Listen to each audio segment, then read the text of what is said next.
Namaste.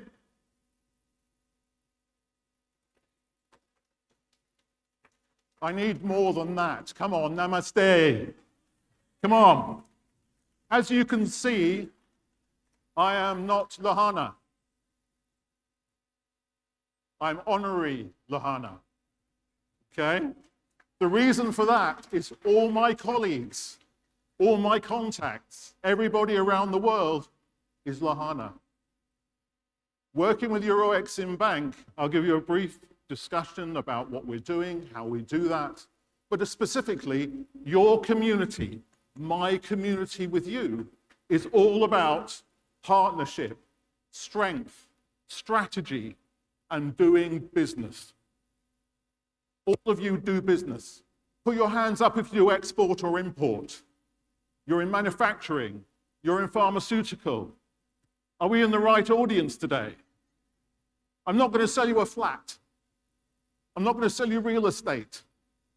No, we're going to help you, if you're in export or import, to do your business more productively within the community and outside the community. So let's have a look about what Exim Bank is all about. This is me. Why do I come to you? I'm not Gen Z, as you can see. I've got white hair. I've been in the business a long time. I'm a magistrate, and I look around everywhere in the audience. I didn't see you in my court in London. So this is good. Honorable people doing honorable business. That's what we're looking for. But as you see, my background is very diverse. I speak at international conferences about international trade, how you can do business more productively. What we do as a business, we're headquartered in St. Lucia in the Caribbean. We're regulated, authorized, supervised, a prime organization to help your business. Representative offices, and more important, Lahana is in 37 countries. Exim Bank is in 200 countries. We can support your business. But the world is a diverse place. You know, I have a presentation here, and I think I'll rip it up because Trump has done that for me, all right? The problem is, every day is change. You must be prepared and ready for that change. So, we know, for example, in India, 120 languages, many, many banks, and across the world, the pattern is exactly the same. In China, how many cryptocurrencies, how many other currencies and companies are trying to affect the way that business works? In Africa, 850 landlocked countries trying to move goods across borders. Very, very difficult. Imagine trying to get a ship to Mombasa and move the goods to Rwanda. You've got to go across two countries. Different regulation, different compliance, different language. Very, very difficult. And here is the ecosystem of trade and why it's so difficult. Question, how many ships are moving through the world at any one time, container ships? Any ideas? No, it's not 1 million. That's the number of containers. Very good. No, the number of ships, 4,500 on the ocean at any one time. If you're importing goods from China, the chances are you've got a container on one of those ships. So you need to know the logistics, the supply chain that goes with this particular environment. It's complicated. It's not just a question of phoning up Amazon and saying, send me 20,000 metric tons of oil. You can't do that and expect a delivery the next day, even if you are in Dubai. It doesn't happen that way. So we need to understand the logistics and the supply chains moving around the world at any one time. And we'll talk about compliance and regulation in just a moment. If we look at what India is exporting at the moment, and if we go back to one of the presentations from yesterday, we can see the exports which are taking place. If you're exporting, you should be in that diagram somewhere. If you're an exporter anywhere, you need to know where those physical goods are going. And we see the value of the exports is 441 billion. One of the problems, of course, is that India is exporting less than it imports today. And hopefully the Make in India campaign is going to change the dynamic of that. So what's being imported? You say 667. A trade gap of $200 billion. What goods are coming in? Well, certainly crude petroleum, gold, integrated circuits, a lot of the power that goes inside our electronics and new industries. So will it be possible for any other nation to manufacture iPhones? Because Trump this morning has changed his mind again. Everything's happened. He was not going to put a tariff on smartphones, and yet he's done it again. Because smartphones are not a prime export of the United States. Their prime export for iPhones is the intellectual property of the iPhone. The actual monies coming into the revenues generated actually go to China. So we need to understand, again, what's happening on the supply chains with this. Let's look at UAE as well. Exports, well, certainly crude petroleum is the main one. Refined petroleum. I feel like somebody doing a weather forecast. On your right, we have a cold front coming in with gold and a temperature which is rising in diamonds and jewelry. Okay? So we need to understand the key products. We also know from a bank perspective which countries all of those goods are going to. Who are the prime importers? Are you on that list? I don't know.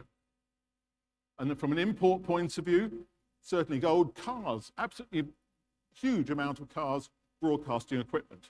So I've got another question for you. The United States buys sneakers, trainers, running shoes. The value of the business, $90 billion a year. Can anybody tell me how much the United States actually manufactures of that $90 billion? Anything? It's 1%. 1% actually manufactured in the United States. 68% from China, and then India, Mexico, Vietnam make up an extra 34%. So again, we need to understand when tariffs are applied, what that's going to do to that particular diagram. Okay, Africa, major exporting and importing opportunity, especially from the UAE, and especially for the amount of goods physically moving. Certainly South Africa, other countries as well are coming up. And I was in Rwanda a few weeks ago, and there we saw a vibrant economy. They could register a new company in 6 hours. They want to do business. Are there opportunities that we can look at around for everyone doing export and import from there? Moving forward, there's your market. If you want to sell your product, that's what they're buying. And we can break down within each industry. We know petroleum. We certainly know about other types of goods, medical in particular. Can we leverage, can the Lahana community leverage that pharmaceutical base and move it to the countries who are buying that? Certainly, free trade agreements are very important. This is just one note in particular. The countries want to get together and do business. But what Trump is doing is actually pulling them apart. So we're going to see something like the Africa Free Trade Agreement, great for the 54 countries of Africa, but as far as other agreements are concerned, he is actually stimulating nationalism, isolationism, protectionism. Now we want to be able to do free trade and fair trade, and what's made the world is becoming much more difficult. But look at the sort of agreements that India is actually creating at the moment as well. It needs trading partners. You can't make products and only consume your own product. Doesn't work. So, from the export side, apologies for the very complex diagram, but you can see from the China, its tentacles move across the globe. Everybody's interested in China. But the cost of doing business with China is rising. The way they're doing business is rising. And certainly we're going to see people looking for new supply chains.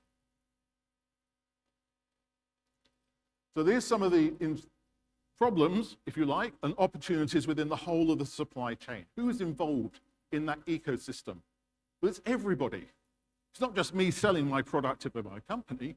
I need insurers, I need inspectors, I need a shipping line, I might need an aircraft, I need customs, I need regulation and compliance. Question for you. Regulation changes in the world somewhere How often? Does anybody give an example of how often regulation is changing somewhere across the globe? Any ideas? No, it's every 12 minutes is the answer. And that's the problem as well. In compliance and operations that I am, our role is to ensure we know what's happening.